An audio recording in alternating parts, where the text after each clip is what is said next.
Equals विस्तृत शुरुआत। कहानी की शुरुआत एक छोटे से गांव से होती है जहां चारों ओर प्रकृति की सुंदरता और सादगी बसी हुई है। गांव का नाम है हरितपुर, जहां के लोग अपने साधारण जीवन में सजीव हैं। यहाँ की देना और मिट्टी दोनों की अपनी भावना है। पत्तियों की सरसराहट और पंछियों की चहचहाहट इस गांव की बहुत बड़ी पहचान है। गांव के बीचों बीच एक पुरानी बावली है जहां बच्चे खेलते हैं और बुजुर्ग बैठकर अपनी कहानियां सुनाते हैं। वहीं पर एक साधारण सा घर है जो युवा नायक आर्यन का है। आर्यन एक साधारण लड़का है जो अपनी पढ़ाई में बहुत अच्छा तो है, लेकिन उसके सपने आसमान में उड़ने के हैं। आर्यन का सपना है कि वह इंजीनियर बने और अपने गांव का नाम रोशन करे। लेकिन उसके परिवार की आर्थिक स्थिति कुछ खास अच्छी नहीं है। उसके पिता रविंद्र एक किसान हैं जो दिन भर खेतों में काम करते हैं और माँ सीता घर संभालती हैं। आर्यन की दो बहनें हैं जिनकी पढ़ाई भी उसी कमाई पर निर्भर है। इस कठिनाइयों के बीच आर्यन का मन पढ़ाई में लगा रहता है, लेकिन उसे ये भी पता है कि पढ़ाई का खर्च माता पिता की सीमित आय पर निर्भर है। चरित्र परिचय। एक आर्यन 21 वर्षीय एक महत्वाकांक्षी युवक जो हरितपुर गांव से है। वह अपनी मेहनत के बल पर अपने सपनों को साकार करना चाहता है। वह अपने परिवार के लिए जिम्मेदार और समर्पित है, लेकिन उसके सपनों की राह में कई बाधाएं हैं। 2. रविंद्र आर्यन के पिता एक साधारण किसान, मेहनती और समझदार, जो अपने बच्चों को अच्छी शिक्षा देना चाहते हैं, लेकिन उनका आर्थिक स्थिति उनकी इच्छाओं को बाधित करती है। 3. सीता आर्यन की मां, जो एक घरेलू महिला हैं। वह अपने बच्चों के सपनों को पूरा करने में अपने पति का साथ देती हैं। उनके पास मानसिक शक्ति और संयम है, लेकिन वह भी अपनी सीमाओं को महसूस करती हैं। 4. आकांक्षा आर्यन की सबसे छोटी बहन, जो पढ़ाई में अव्वल है। वह अपने भाई की तरह एक बड़ा सपना देखती है, लेकिन उसकी आयु कम होने के कारण उसे आर्यन की तरह चुनौतियों का सामना नहीं करना पड़ा। कहानी का प्रवाह कुछ इस तरह से आगे बढ़ता है। आर्यन ने निर्णय लिया कि वह अपने सपनों की राह में अपने परिवार की आर्थिक स्थिति को सुधारने के लिए प्रयास करेगा। वह अपने दिमाग में ये सोचे हुए चलता है कि वह गांव के दूसरे लड़कों के साथ मिलकर काम कर सकता है। गांव में कुछ लड़के हैं जो छोटे छोटे व्यवसाय करना चाहते हैं।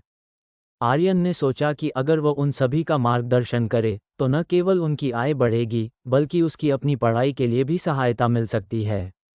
पहला दृश्य आर्यन अपने दोस्तों के साथ मिलकर एक मीटिंग आयोजित करता है। गांव के कई युवा उसके विचारों को सुनने के लिए इकट्ठा होते हैं। आर्यन ने सभी को बताया कि कैसे वे मिलकर खेती, बागवानी और छोटे व्यापार कर सकते हैं। युवा उसकी बातों से प्रेरित होकर काम करने के लिए उत्सुक हो जाते हैं। यहाँ पर आर्यन की नेतृत्व क्षमता और जिम्मेदारी नजर आती है।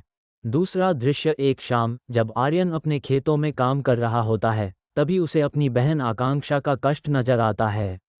आकांक्षा स्कूल में पढ़ाई के लिए चुनौतियों का सामना कर रही है।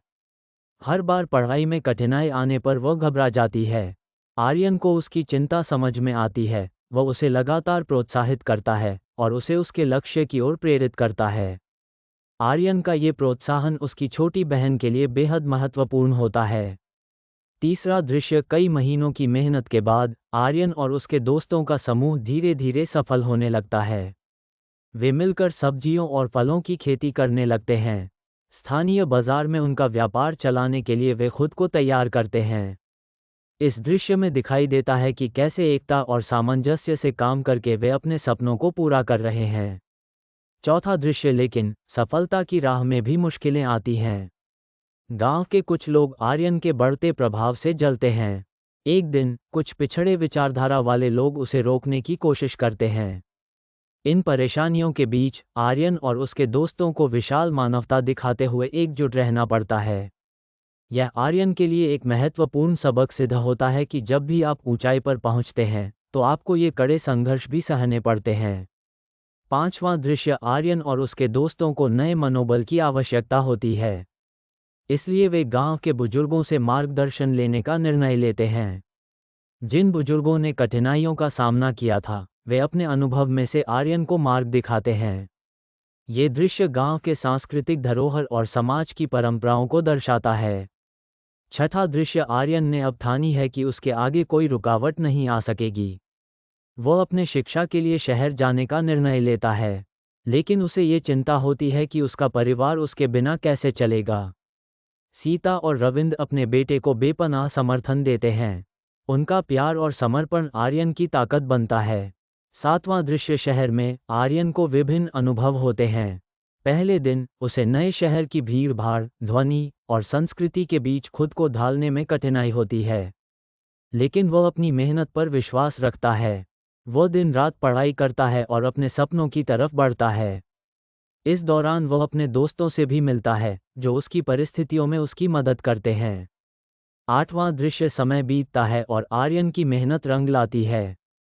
वह एक प्रमुख इंजीनियरिंग कॉलेज में दाखिला लेता है, लेकिन वह अपने गांव को कभी नहीं भूलता। वह अपने साथियों के लिए भी काम करने का प्रयास करता है। जैसे जैसे वह अपनी पढ़ाई में आगे बढ़ता है, वही अपने गांव के लिए भी योगदान देता है। 9वां दृश्य कई सालों बाद आर्यन अपने गांव लौटता है, जब उसने अपनी पढ़ाई पूरी कर ली है और एक सफल इंजीनियर बन चुका है। गांव में उसकी वापसी का जश्न मनाया जाता है। सभी लोग उसके ऊपर गर्व महसूस करते हैं और उसे अपने गांव का आदर्श मानते हैं। इस दृश्य में गहरी भावनात्मकता है, जहां आर्यन अपने परिवार और दोस्तों को धन्यवाद देता है। 10वां दृश्य अंत में आर्यन ने अपने गांव में एक तकनीकी स्कूल खोलने का निर्णय लिया। यह न केवल उसकी सफलता का प्रतीक था, बल्कि सभी गांव वालों के लिए शिक्षा का एक नया मार्ग प्रशस्त करता है। आर्यन का सपना अपने गांव के सभी बच्चों को आगे बढ़ाने का है, ताकि कोई भी बच्चे अपने सपनों को छोड़े नहीं। यही जीवन में सच्ची सफलता होती है।